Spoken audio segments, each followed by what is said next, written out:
प्रभु श्री राम जी को देखकर राक्षसों की सेना थकित रह गई। वे उन पर बाण नहीं छोड़ सके। मंत्री को बुलाकर खरदूषण ने कहा, यह राजकुमार कोई मनुष्यों का भूषण है। जितने भी नाग, असुर, देवता, मनुष्य और मुनि हैं, उनमें से हमने न जाने कितने ही देखे, जीते और मार डाले।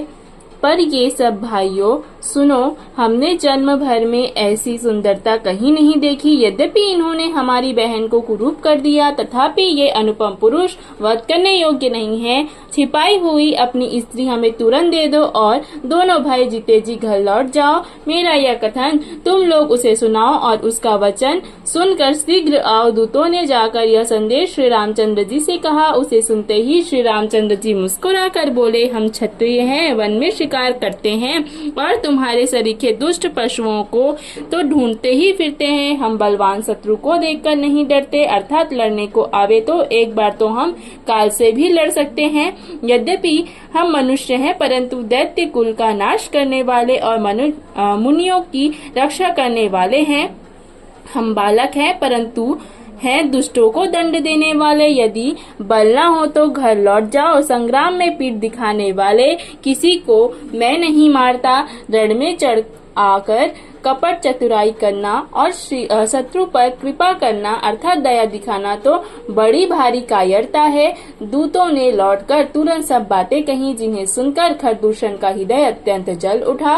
खरदूषण का हृदय जल उठा तब उन्होंने कहा, पकड़ लो अर्थात कैद कर लो। यह सुनकर भयानक राक्षस योद्धा बाण, धनुष, तोमर, शक्ति, शूल, कृपाण, परिग और फरसा धारण किए हुए दौड़ पड़े।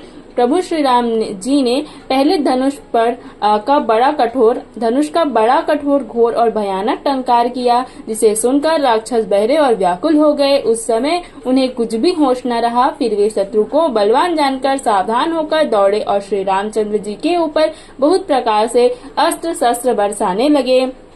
श्री रघुवीर जी ने उनके हथियारों को तिल के समान अर्थात टुकड़े टुकड़े करके काट डाला। फिर धनुष को कान तक तानकर अपने तीर छोड़े। तब भयानक बाण ऐसे चले जैसे फुकारते हुए बहुत से सर्प जा रहे हैं। श्री रामचंद्र जी संग्राम में क्रुद्ध हुए और अत्यंत तीक्ष्ण बाण चले। अत्यंत तीक्ष्ण बाणों को देखकर राक्षस वीर पीठ दिखाकर भाग चले।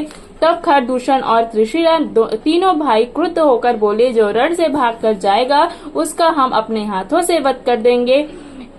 तब मन में मरना ठान कर भागते हुए राक्षस लौट पड़े और सामने होकर वे अनेक प्रकार के हथियारों से श्री राम जी पर प्रहार करने लगे।